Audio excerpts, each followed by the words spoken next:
Jokowi lengser, Gibran tergeser. Solihin MS.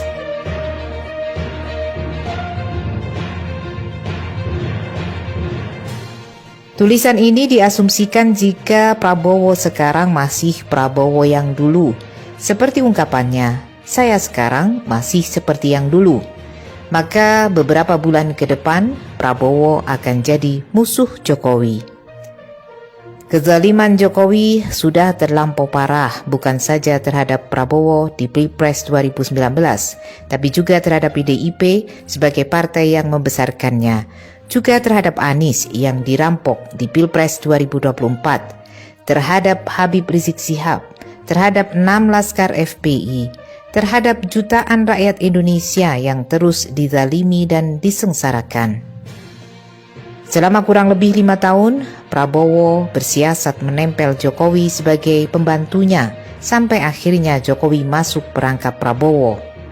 Orang seperti Jokowi memang harus selalu disanjung, dipuja-puja, kalau perlu dijilat, baru runtuh pertahanan mentalnya. Tapi jika Jokowi diprotes, dikritik, dicaci, dihujat, atau bahkan dihina, dia tidak akan meladeninya, walaupun yang memprotes jutaan orang.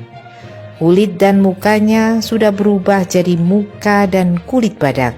Semakin mendekati lengsernya Jokowi, sikap Prabowo makin tampak menjauhi Jokowi.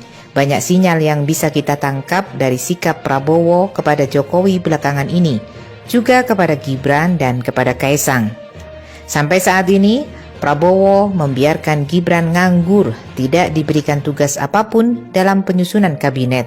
Bahkan banyak pengamat yang memprediksi Gibran bakal tersandung oleh kasus korupsi yang dilaporkan dosen Ubaidillah Badrun ke KPK. Jika Gibran tersandung kasus dan dinyatakan bersalah oleh pengadilan, maka posisi Wapres bisa tergusur. Prabowo harus bertindak cepat dan tepat jika tidak ingin dihabisi. Sebab bagi Jokowi dan Gibran, Prabowo adalah duri dalam daging. Gibran bisa nekat menghabisi Prabowo. Secara kualitas kecerdasan, pengalaman, kematangan, dan kemampuan mengelola negara, ada gap yang sangat jauh antara Prabowo dan Gibran. Gibran adalah bocil yang dikarbit untuk jadi pemimpin negara. Bagi Prabowo, bisa jadi Gibran hanya akan jadi duri dalam daging.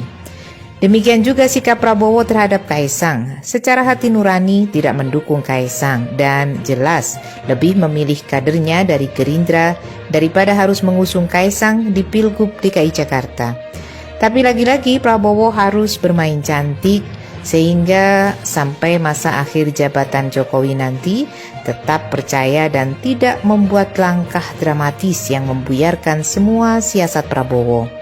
Ada kemungkinan Anies tetap jadi gubernur DKI Jakarta dan Kaesang bakal tersingkir.